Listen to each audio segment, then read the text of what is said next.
Welcome everybody to our fifth Islington Reads session. I see a lot of familiar faces in the crowd out there, and I also see a lot of new ones. So for everyone who is joining us for the first time today, Islington Reads is a community book club, and it is open for everyone, all ages, genders, and identities. It is a partnership between Islington United Church and a Novel Spot Bookshop.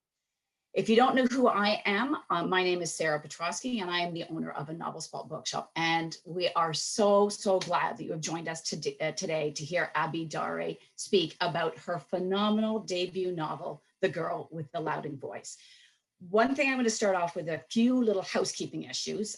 We are going to be disabling the chat throughout Abi's presentations and throughout the question period. If we do have extra time at the end, we will open it up to extra questions on the floor. So as everyone was notified, the questions were all to be pre-submitted prior to the event. So just to let you know, if you're trying to do something on the chat side of things, it has been disabled. And if there is time at the end, we will certainly re-enable the chat function. We just want to give Abi all the appropriate attention she deserves as being the star of the show for our Islington Reads today. The other thing I wanted to mention is Abi, as we all know, is zooming into us from Essex, England, and we're just beyond delighted to have you here, Abi, with us today. So thank you very much for taking time out of your busy schedule to join us for an hour.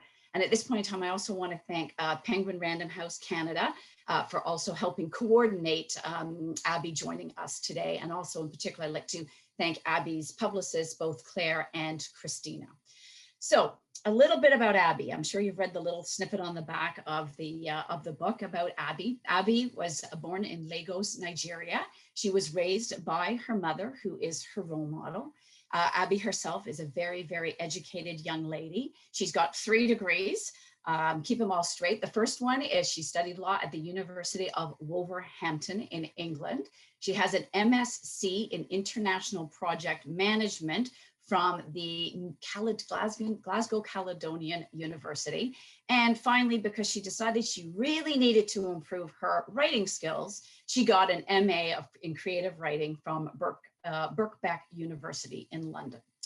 So anyway, as most of you have read The Girl with the Louding Voice, you all know what a wonderful story it is, and it deserves all the acclaim it has been given. It is a New York Times bestseller book. It was chosen as a Read with Jenna book club pick, and it was also an Indie Next pick. And it also won the Bath, England Novel Award in 2018. Anyway, we are delighted to have this time that Abi has taken this time out of her busy schedule to join us and zoom in with us today. So welcome, Abi, all the way from Essex, England. So we're going. What Abi's going to do is she is going to talk a little bit how this book came to be. We've all heard that her daughters inspired her or encouraged her to write it. So like a little bit of background information on that, if it's possible. Also, why Abi, you felt this book was such an important story to tell and to write. A little bit about your research for this book, anything about the structure of the book, particularly the characters. I know there's a lot of questions that have come in about certain characters in the book that they want to hear about.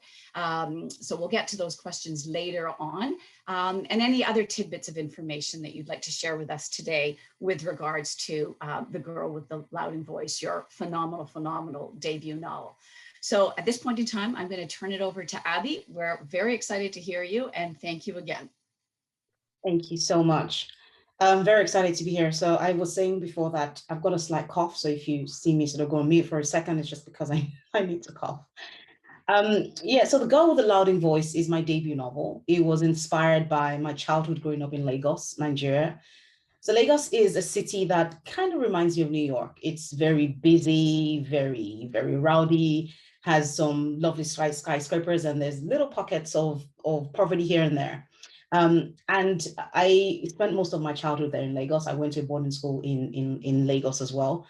And I lived in a middle-class neighborhood, but the area itself was quite affluent. So you would find, because it was an island, you would find lovely sort of mansions around. And we sort of lived in a neighborhood with people that we call civil servants. So my mother worked for the government, worked in taxation, and I lived with my mother and my brother, and we hired maids. So it was very common within our neighborhood for families like myself to hire young girls, older girls to work for families. It was the norm. It was culturally acceptable. No one saw anything wrong with it. But I, as a growing child, I found it quite, at first it was quite interesting. And then later it got quite disturbing that families around us were hiring young girls, as young as myself at that time, to work. So doing, when I say work, I mean doing the chores around sort of cooking, cleaning, sweeping, fetching water. So water was not always readily available in the tap. So there was like a local place where you could go get water from and sort of bring it back. So you had sort of buckets, and many times the housemaids in the families, or houseboys, but majority were girls, would do this work. And so I had questions growing up, questions really around why were those girls working when people like myself and my friends were being educated. Now, some families did educate their housemates, but majority didn't. And so I remember one particular summer, there was a young girl that I got the opportunity to spend the summer with. She was about 11. I think I was about 8 or 9, or the other way around. I'm not sure. We were quite close in age. And she lived with one of our neighbors. And she was very, very bright-eyed, very optimistic. At the time when I got to meet her and play with, I didn't have any sisters, but at the time I got to meet her and play with her, I really loved her infectious spirit. Now, I wouldn't have known at that time that her spirit had probably made such an impact in me that when I got to write in the Gold, the Lauding Voice about 25 or so years later, or however long it was, that I'll probably look back on that girl. But I met this girl, and I went back to boarding school, came back, and she was gone. No one knew where she was. I believe her uncle took her to work for another family. So one thing that was quite common was that many of the girls or boys that worked were brought over to the city of Lagos from neighboring villages or neighboring countries at that time to work by their family members. So it wasn't like the girls were kidnapped or stolen. They were readily brought by family members or by an agency. But then at the time when I was growing up, having an agency wasn't very, very common. It wasn't it wasn't commonplace. So I left the country. I left Nigeria when I was about 18 or so, and I came to study in the UK. I came to study law, had my daughter about, I don't know, 8, 9 years later. And when she was about 8 or 9, I asked her to help with the dishwasher, to help offload the dishwasher. And she was throwing tantrums, as they do, and she didn't want to do it. And she was like, I'm tired, I'm not in the mood for this. And I said to her, something I probably have said to her a lot of times, but I said this time, I said it in my mother tongue, which is Yoruba. So my kids were born in the UK, speak English quite fluently, and understand Yoruba. They don't speak it, but they understand it. So I tend to speak to them sometimes, especially when I'm upset. So I said to her that, do you know that young girls like you who are probably working for families like ours in Nigeria? So, throwing tantrums, me asking you to help the dishwasher is, it's kind of a privilege. You are privileged. And her response was, they're working like you're working in an office. If they get paid, can I get paid for helping you with the dishwasher? And so I said, look, no, it's not a job like my job. It's, many of those girls were not very well treated. Many of them were not very well paid. Many of them did not have holidays or didn't get to watch TV. I kind of gave her a bit of what I'd seen growing up, a bit of what I'd seen over the years, even leaving Nigeria and sort of reading the news, stuff that had been reported. And my daughter said, Mom, why would anyone send their daughter to be a maid? Would you ever send me to be a maid? And I think that was quite a sobering moment for me, because I think I had the realization then that the fact that my daughter was born into my family, the fact that I was born into privilege, had nothing to do with me, right? I didn't get an opportunity to bargain that I was going to be born into this family. I found myself there, just as the many girls that I had read about, that I knew about, had found themselves in poverty and found themselves becoming housemaids. No one chooses to be born into such a life of hardship. And so that night I could not sleep. I was really thinking about my childhood, about these girls that I knew growing up. And I began to do some research. I came across a lot of article after article, documenting abuse, because that was what my search was about, really was about abuse of housemaids. And I came across this article about this 13-year-old girl who had hot water poured on her by the woman that employed her. And I think it wasn't really just the injury of this girl that horrified me. The injuries were really bad, and they horrified me because she was badly burnt. But I think it was the fact that this girl was, her face was a blur. It was almost as if she was just another statistic to report, as if she was a nobody. And for me, it was really, I was trying to understand who the girl was. Now, at the time that I was reading that article, I was also doing my creative writing master's. I had shared a lot of my work in class, and one constant feedback from my wonderful, wonderful colleagues in class was that I was not bad in plotting, but my characterization was horrendous. I needed to work on it in all good ways, good constructive criticism. So I think I made up my mind at the time that I stumbled on this article that I was going to create a character that would be memorable, just not because I knew my book would be published, but because I was intent on getting a distinction in that course. And so once I read that article, I knew that I had to know the girl in the story. I wanted to know the girls that I knew growing up that worked for families that would come and go. I wanted to understand what their dreams were, but surely they had dreams, just like my daughter has a dream of becoming somebody great in life. And so that night, I started to write The Girl with a Louding Voice as a piece of submission for my dissertation. And so that's really how I got to writing the book. That's wonderful. Thank you very much for sharing all of that with us, Abi. That's fabulous. So we do have a whole bunch of questions that were pre-submitted, and there's a couple of them are two-part questions. So in this one, it's about the language and the language you use and how powerful it is. When did you decide that you wanted to write it in broken English? And again, language is so powerful in this book. Adwini wants to learn better English. Tia wishes she could speak Yoruba. And Adwina has a hard time censoring her thoughts and wants a loud voice. Why were you inspired to focus on language and speech in this book? I think that for two reasons. I'll start with the reason that came to me a lot later on. And it was the fact that I had come from Nigeria to the UK as a student. So Nigeria speaks, the official language is English language, but not everyone realizes that. And so I came to the UK, and I remember doing my first job, and there was always a look of complete and utter sort of shock every time I attended to a customer. It was always, well, you speak so well. And I found that quite fascinating, that people just looking at you would think that you can't speak well, and speaking well was English language, and that it was presumed that the fact that you can speak well seemed to me a measure of your intelligence. It almost felt like because you can speak very well, you are kind of intelligent. So that was something that I carried along all my life, but that wasn't the reason why I wrote in that voice. I really wanted to capture the voices of some of the girls that I knew growing up. The girls that worked for families, not just my family, families around me, around the people I've spoken to when I was writing the book, had their own way of navigating English language. These girls had come from a background of families where education was either not valued or was not affordable. And so many of these girls would spend a year or two in primary school or even secondary school. And by the time they came to work for families, they would have their own way of navigating English language. But I also found that despite the fact that those girls had the way they spoke, so non-standard English, there was never a question of, do you understand them? They would describe things in very interesting ways. And I found that I would understand. I loved listening to some of our mates that I knew growing up. And so when I came to write the book, I wanted it to be as authentic as possible. But I was intent on creating a character that was smart and intelligent, because I wanted to prove a point that the fact that, you could speak any language and it has nothing really to do with, how smart you are. It's fabulous. Well, you certainly captured that with Aduni in the story, and her, like you said, you can understand what she's saying based on the fact that it is the broken or non-standard English, but you feel her passion and her love for life and her ambition come through in the language. Another question that came in is, your book is dedicated to your mother, who Professor Teju Somarin, I don't know if I'm pronouncing that right or not, and she is the first female professor of taxation in Nigeria as of 2019.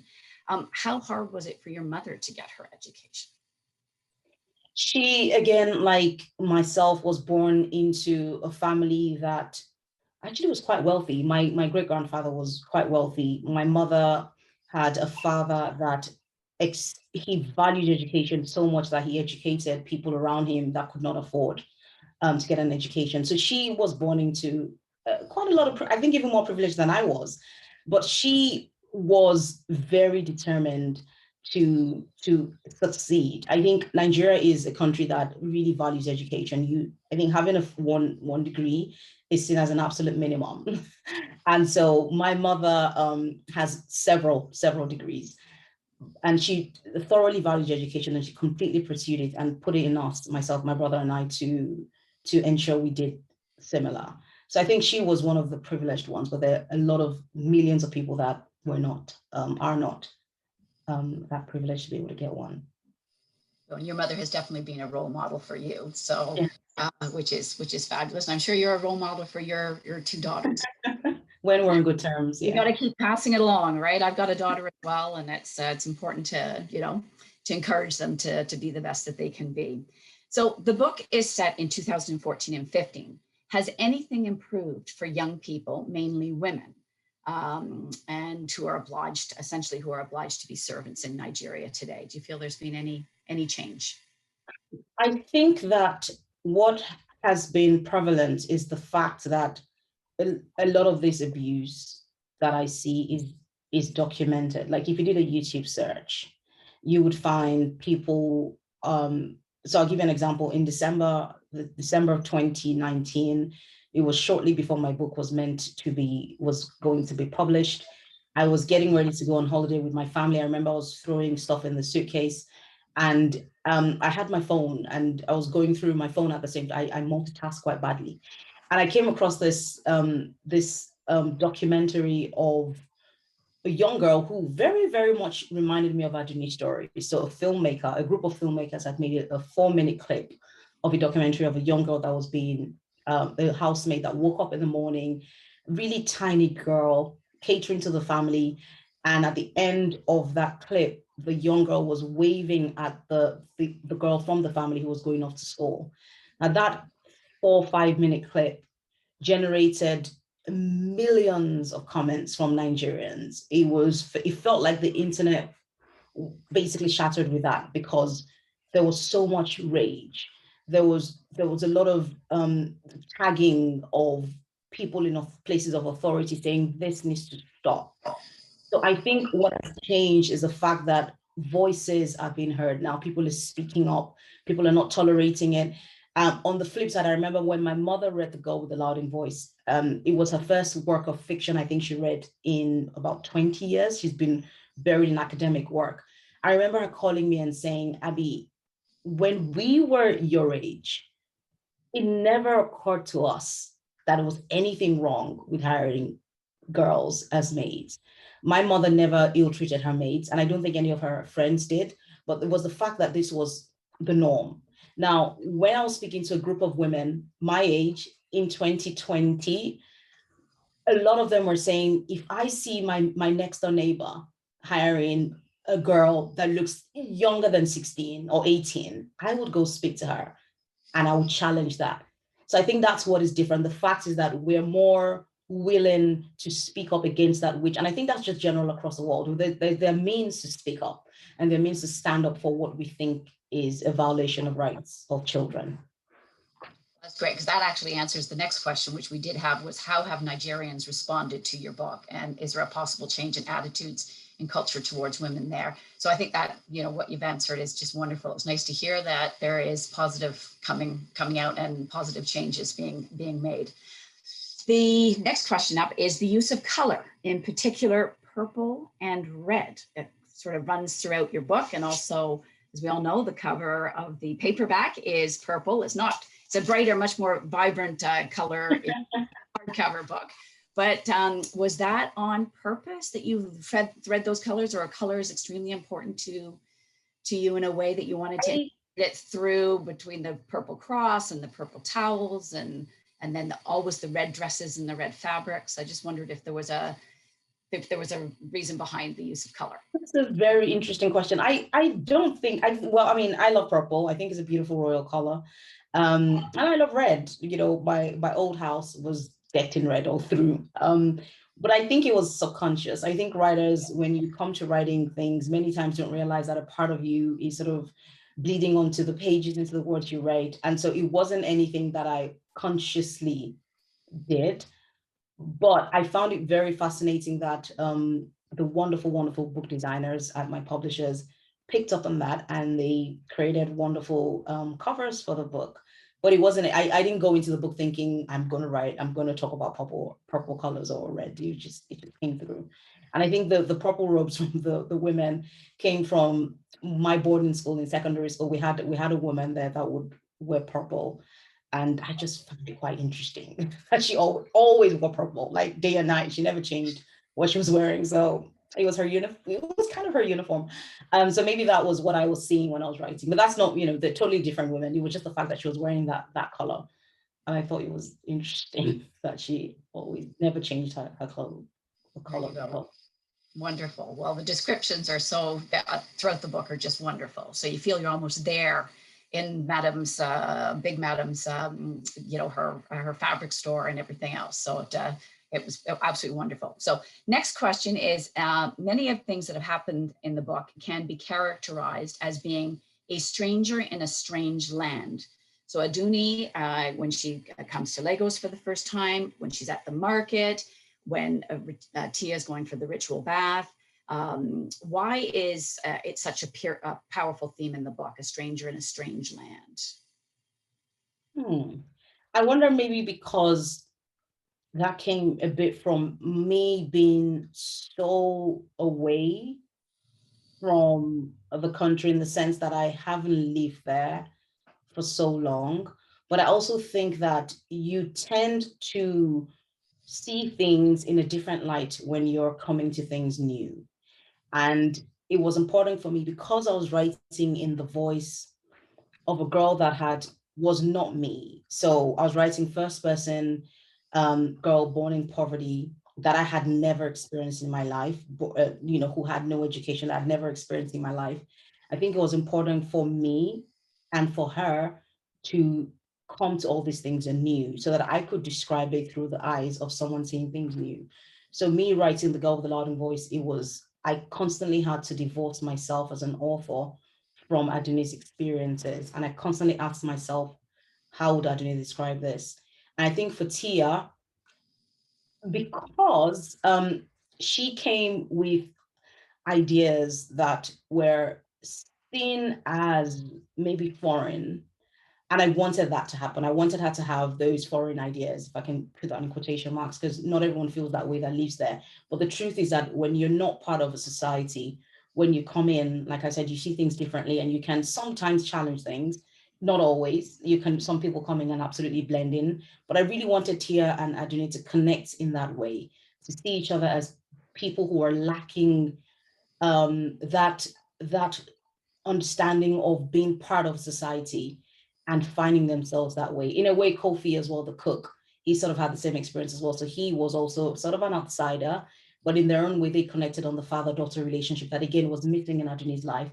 And for Aduni and Tia, Tia didn't have a great relationship with her mother, and Aduni had lost her mother. So they connected on that way, but also on the level of both being strangers to this interesting and fascinating environment they found themselves in. Fabulous. Thank you. That's great. I've now got a two-part question. So what do you see as the strongest tool towards creating equality, mutual respect, and value between the sexes to combat patriarchy? And then the part two to that question is Big Madam an even greater slave to the system of patriarchy and sexism, even though she's more educated and economically successful, more successful than Adwini? And what message were you trying to send via Big Madam? So I think, to your first question, I think that one thing that runs through the book is the theme of kindness, and seeing Aduni sees everyone and has no prejudices. She meets you, takes you as you are, and based on how you treat her, she makes her judgment. And I think that's quite key. I think seeing everyone as equal is so powerful, and seeing everyone as, created with the same abilities, and maybe not the same abilities, but we're human, right? And just appreciating that in people would go a long way in helping to blur some of the inequalities that we see. I don't think it would ever be completely eradicated because we're humans and we all have different sort of ideas and what we want and all of that. But I think that that goes a long way.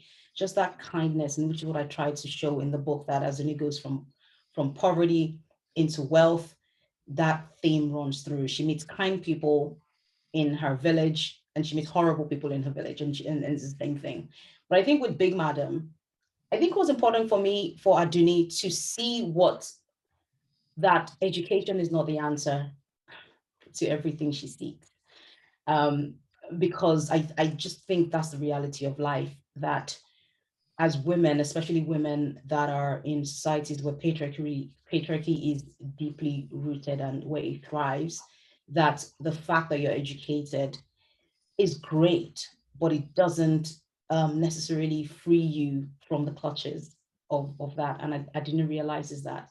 And so I wanted her to see what the flip side would look like, that yes, even though you're chasing this, you want to be educated, you want to speak good English, you want to have a lot of wealth, but there's a lot more that awaits you. I think there are challenges that continue to await you that you constantly have to overcome. So I wanted to say that, but I also wanted to explore some of the things that so I love to observe. I observe a lot, and I observed many years ago, and I still observe marriages in Nigeria. And I remember listening to a conversation between a group of women silently, like a fly on the wall. And one of the women was complaining about the fact that she had been supporting her husband for years and years, and no one knew this. Her mother-in-law, father-in-law didn't know this, but they were treating her quite badly because they felt that her husband needed to provide more for them, for the in-laws to survive. And so she was asking her friends whether she needed to speak out and let them know that, look, guys, he's not worked for years. I've been the one providing for the family. And the advice was, I found it quite interesting that she was advised not to say anything because she had to hold her marriage together. And so it became quite obvious to me that the mental health, the emotional well-being, and every other thing you can think of the woman sometimes does not matter when it comes to sustaining a marriage. And I've seen that in cases of domestic violence as well. So I was just interested in that. I think even just, watching my mother sort of navigate her marriage and her job, and she worked in taxation. She's a professor of taxation, so she lectures in taxation. It's a very male-dominated expertise, and having seen my mother constantly having to reshatter the proverbial glass ceiling, to be heard, I really wanted to explore that the fact that you're fully educated doesn't necessarily mean that you will be given a platform to speak and for your voice to be heard because you're a woman. Right. And talking about the voice, at what point in time did you come up with the title, The Girl with the Louding Voice? Was it something you just knew right from the get-go, or was it something that came out of your writing process? All of a sudden, yes, this is the title of the book, because it is just such a stellar title. And as we've seen, she wanted to have a loud voice. Her mother didn't get an education. She wanted Edwini to get an education so she could have a loud voice. And then Edwini saying, no, I want a louding voice. Like, at what point did the title come to you? So you mentioned when you were reading my bio that I won the Bath Novel Award. So I have been writing for years. I've been writing for well over 10 years, have like over 1 million words in practice, and print many, many frustrating tears along the way, promising never to write ever again, and finding myself crawling back to my writing desk because it just called me to it. And so when I'd done my master's in creative writing, I'd shared my work in class. I was advised by one of my supervisors to consider entering into a competition called the Bath Novel. No, she didn't tell me which one it was. She just said, Abi, I think you should go into competition, because I wasn't very confident in my writing. I'd been pursuing it for years and nothing had come out of it. And so I researched and I found this writing competition that was judged anonymously. So I felt, look, no one is going to know who I am, right? No one's going to knock on my door and bash my head with the manuscript and say, what on earth have you written here? It's absolutely crap. So I had to submit my work. Now, at the time, I think The Girl with the Louding Voice was called The Nobody Girl or something. And so I'd finished the book and I was about to enter into the competition. And I thought, so I was the last entrant into the competition. I think I put in my manuscript about 2 minutes before midnight that it expired, that it closed. And so I did not feel comfortable with that title, The Nobody Girl, because I felt, look, Adini is not a nobody. She might have come from poverty and seen as a nobody, but she constantly lets you know that I am somebody, that I need to be heard and all of that. And so I was going through the pages of my, the manuscript, just going through it before I handed it in. And it's just the line where Adini says, I want a louding voice, just jumped out at me. I was like, oh, that's who she is. Like, that's who she is. And so I just, changed that, put the girl with the louding voice, entered into the competition and clicked submit. And I won. So yeah, everything just worked out quite nicely. But that title wasn't with me from the start. It came right at the last minute when I was about to enter into the Bath Novel Award. Wow, that's fantastic. So thank you. So on that note, talking about the girl with the louding voice, I guess all of us readers, we're very invested in Edwini, and we really hope that she goes on to have a wonderful life. Do you have a sequel? Are you thinking of writing a sequel, possibly following up? Because, and if there's no sequel in the works for Aduni and maybe Tia, in you as a writer's mind, where do you see Adwini and Tia going in with their lives? So there's a story I tell all the time when I'm asked this question, and so apologies if you heard it before.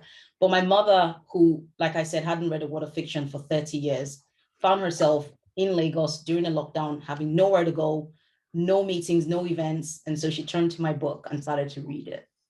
And she finished it in record time, I think it was about a week. And she gave me a call. I remember when she called me, I was multitasking, doing something. And she said, I've finished your book. I absolutely loved it. I think it was, such an inspiration. But I'm not quite satisfied that you're at the end of that book, Abby. I think there's a lot more that needs to happen. And so here's what I think needs to happen. And my mother goes on to tell me every single thing that needs to happen to Morufu, to Khadija. She goes, you need to find out what happened to her. She tells me how Aduni needs to go back, maybe as a UN ambassador. She goes on and on and on. I'm like, yeah, mom. And I, just saying to her, just for her to get off the phone so I could get on with what I was doing. And so she finished speaking to me, hung up the phone. I go into my email, I click refresh, and she's emailed me. She says, as discussed, because I know you are not listening, this is what I think needs to happen in the sequel. I can't wait to read it. So whenever I'm asked that question, I say that somebody has written this, somebody has told me what needs to happen in the sequel, but I need to write it. But I was thinking deeply about this question the other day, and I think that choosing to write a sequel needs to be something that comes from Aduni herself. And it's not something I'm going to write just for the sake of it. And if I did, I think maybe I might look at her mother's story and maybe merge with her story. So do maybe a back and forth, but it's not on the works right now. And who knows what might happen in the future. Very interesting. Thank you. We have a couple more questions about the characters. I know you've briefly touched on Kofi and how he really wanted to protect Aduni and almost like a father figure. Is he based on anybody you know or someone you've seen in action? How did this character come? Not quite. I mean, we had somebody who worked for a family who came from Ghana, and he worked exceedingly hard. So I think maybe just that was borrowed. But I think what I found was that Nigerians and Ghanaians have this playful banter, and maybe not so playful. I don't know about jollof rice is a dish that Nigerians eat and Ghanaians eat, and there's always this banter which jollof rice is better, Ghanaian jollof or Nigerian jollof. And I think even at a time Barack Obama got involved in that tweet as to whose jollof rice was better. So when I was writing the book, I thought, look, I really want to have somebody else who's not Nigerian. And I thought, why not have a Ghanaian as a cook? Like, let him own the jollof rice and cook it. And so it was really me just playing around. Like I said, I was writing without really thinking of the fact that my book will be published one day. And so that's where that came from. But I think I also wanted to have a character that Aduni could see, she really, really is desperate for a father figure. And I really wanted her to see that father figure in Kofi. And Kofi, whose family is not in Nigeria, for him to see that daughter figure that he doesn't have and to have them connect in that way. So I think that's why I kind of created him. So I kept on going back to flesh him out a little bit more. At first, it was just a cook who said welcome and told her what to do. And that was it. And so in rewrites, I went back to give them more of a relationship. And then I went back to having him be the one to help with, without giving the any spoilers, helping her with what would eventually sort of kind of lead her out of the situation she's in. Thank you. So that kind of leads into the next question. What is your writing process? So it sounds like, I don't know if you've, now that this book has been published and has done so well, have you, as a writer, have you now got a different writing process? Do you write every day? Do you write something very quickly and then, like you said, you go out and flesh it out a little bit? So what exactly is your writing process? So I've always been one to do a dump of ideas on paper. So my writing process is, once I have an idea, and my ideas are really ideas that don't leave me alone. Sometimes it's just maybe I see a tweet from someone. I'm a very silent reader of tweets. I read a tweet and I think, oh my gosh. And I start to think about it and write it. But once an idea would not leave me alone, as the girl with the loud voice didn't, because my daughter and I had that conversation, I sit down and I try very hard to do a dump of what the first draft would look like. I outline very loosely. I say loosely, but I have a spreadsheet that's quite detailed because I work in project management. And so I've come from a very organized background in technology, pharmaceutical technology. So it's really quite structured. And so taking those skills into my writing means I have a spreadsheet that I sort of kind of plot out my stories, and then I do the first draft. Now, because I have a very busy life, I tend to write in snatches of time. So you'd find me writing at 5 a.m. in the morning before I get my daughters up for school, or after work in the evenings, or on a weekend. I used to love writing in cafes. I didn't think I would ever be able to write at home until the pandemic, and now I forced myself writing from home.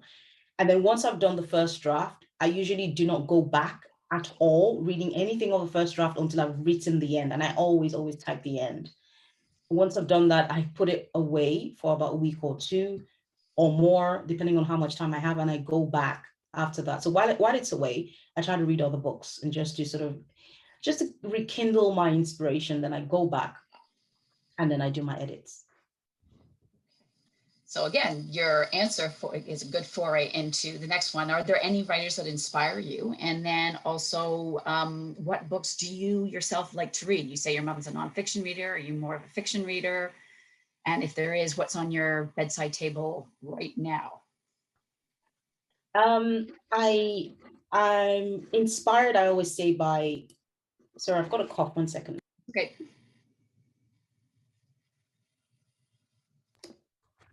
I'm inspired by novels that I'm reading at the time. I find that for a writer to be able to finish writing a book and get it published, I think it's powerful. And so when I have a book I'm reading, that writer at that time inspires me. But I think my favorite authors include Khalid Hosseini. I love books by Ian McEwan. I've got his Atonement here in front of me. I think he's brilliant writing. I've recently read Christine Anna's The Four Winds, which I thought was quite interesting. I love Chigozie Obioma as well, who I think is a really fascinating writer. So yeah, quite a few. Now, going back now into characters, if we can go back to, again, there were a lot of questions about Tia. And again, Adwini wonders that near the sort of the back half of the book, why Tia is so nice to her. And how did the character of Tia come to you, and why do you think her relationship with Adwini was important to Tia? I think Tia and Adwini are sort of kindred spirits, but completely born on opposite ends of the economic scale. Tia was born into a family where she struggled for attention from her mother, and Adwini was born into a family where she struggled for attention from her father. And then they both find themselves in this environment where they're not wanted.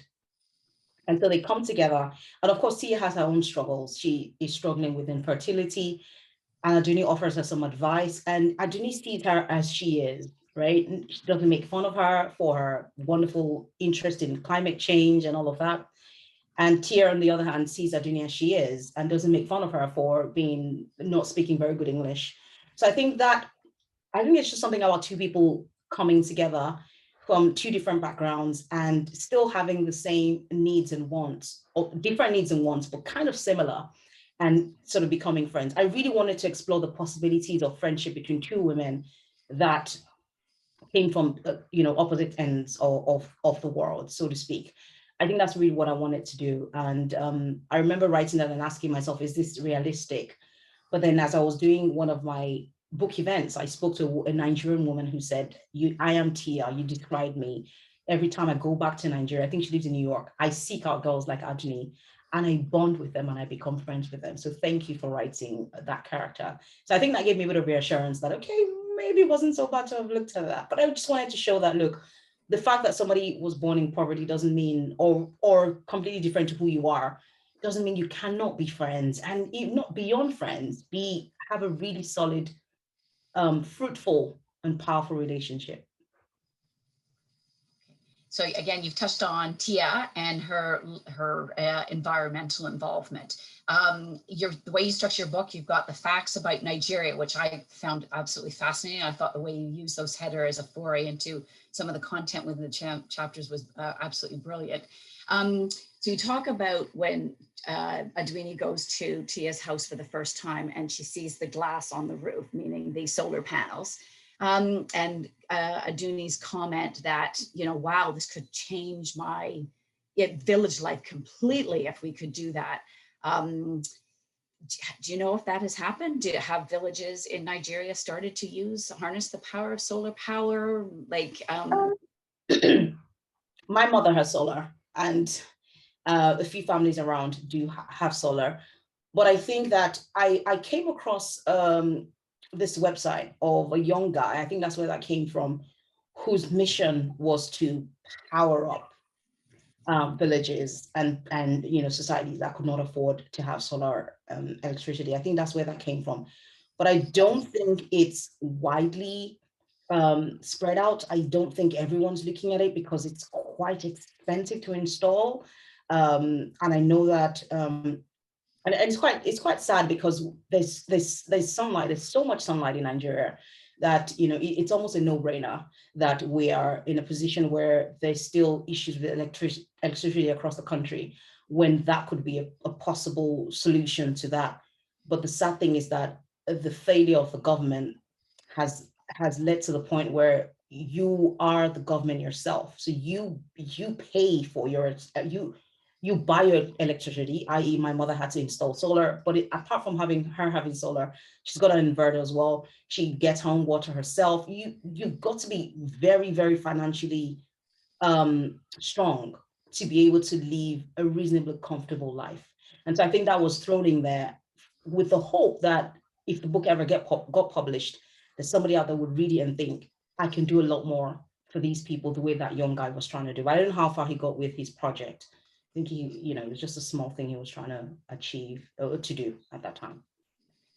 And another question that's come up is with regards to the rituals that you've put in, like the bathing before 9 months, the firecracker that I can never say his name properly, Marufo uses, and then the birth control, the drink that Aduni is advised to take. There's and then obviously the bathing that Tia goes to, those rituals. I'm assuming those are based on, those things do happen in Nigeria, and are those traditions still very prevalent today? I think that every society has things that they believe in, traditions, spiritual things that they like to explore. I found it fascinating. Not fascinating. I actually find it quite interesting that even women born in privilege and have all the availability of advanced medical care, i.e., a woman trying for a baby who is undergoing IVF, would still be advised, particularly by the older people in that family, to consider doing something else, i.e. taking a bath. I think that the significance of having a bath has to do with cleansing, and that there's a washing that comes with that, and so that's very, very common. And also herbal sort of plant medication is something I'm trying to explore in my next novel.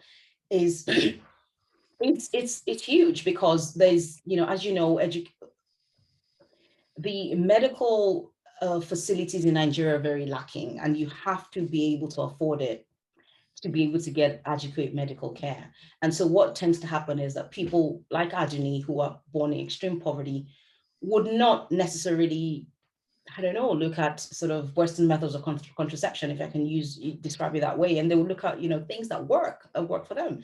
But then also on the flip side, you find people that can afford these things, but are also looking for holistic ways of attending to their health and their issues. So I really just wanted to explore that, to look at everything as a whole, as to, what do people do? What do we do as a society? But I think that it's not just a Nigerian thing. I've read books, set in Malaysia, set in Asia, and all of these things set in China come to play as well. So I think it's a universal thing that people explore. Thank you. So Aduni says a couple of times in the book, tomorrow will be better than today. So what can we do to make tomorrow a better day for girls in Nigeria and in other countries that are not getting an education? And then second part to that question, is there an organization that you feel really supports the girls in Nigeria? I think it's hard to answer the question as to what we can do, because I think there's a lot of, when I was looking at the reasons why girls like Aduni end up like girls like Aduni, some of the reasons include gender discrimination, the fact that she is a girl child. Girls are often seen in many families, not all families, many families, as a commodity, as one that should not be invested in. And even in families that can afford to educate a girl child, some of the girls are told to do certain courses that are not as expensive, i.e. medicine is not as it's more expensive than, I don't know, a catering course or something. So there's some professions that are sort of tailored for the girl child, and advice for families that can afford to educate their girls. So there's gender discrimination. There are things around religion as well. There, for various religious beliefs, some religions believe that, getting married at a young age is a sign of purity, and that you're going off to be married to your husband. And so how do you change what has been for centuries? There's tradition as well. There are cases where the girl is married off as soon as she's born.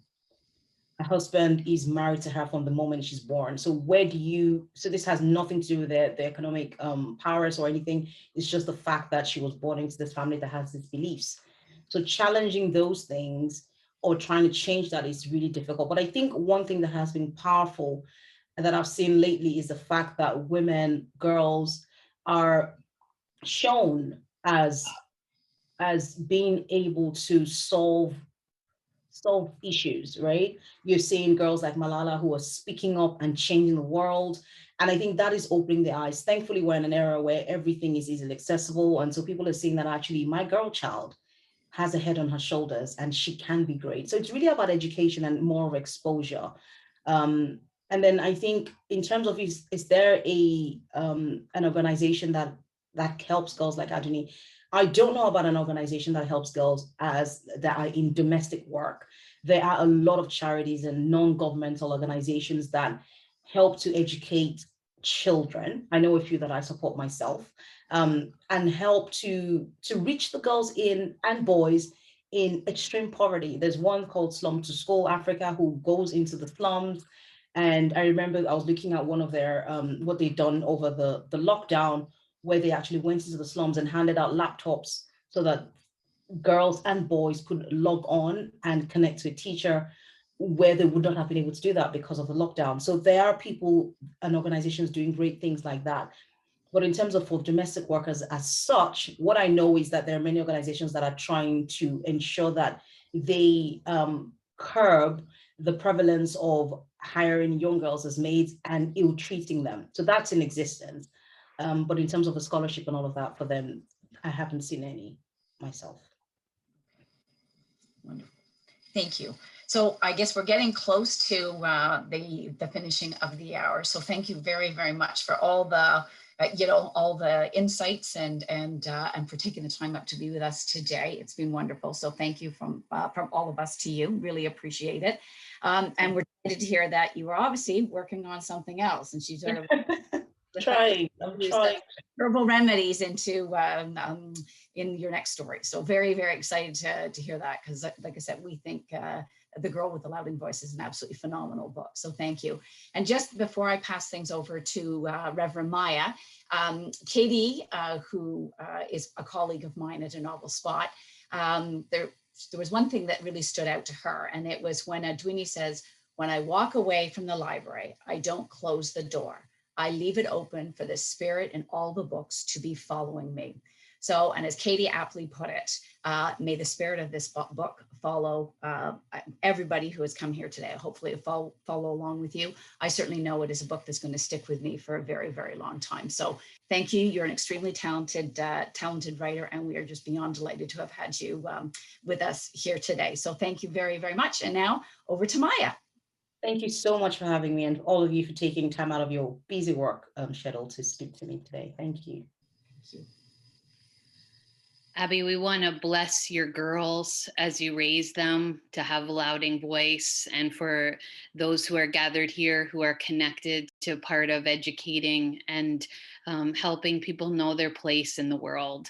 That's not just the work of good books and the history of faith, but it's our work right now, and it invites us into different ways in a time. So I just want to offer a blessing to the writers who inspire us, and to remind us that the world is bigger than our own experience, and who change us through their choice of words. So thanks for combining all of your life experience, not only into this story, but the stories to come.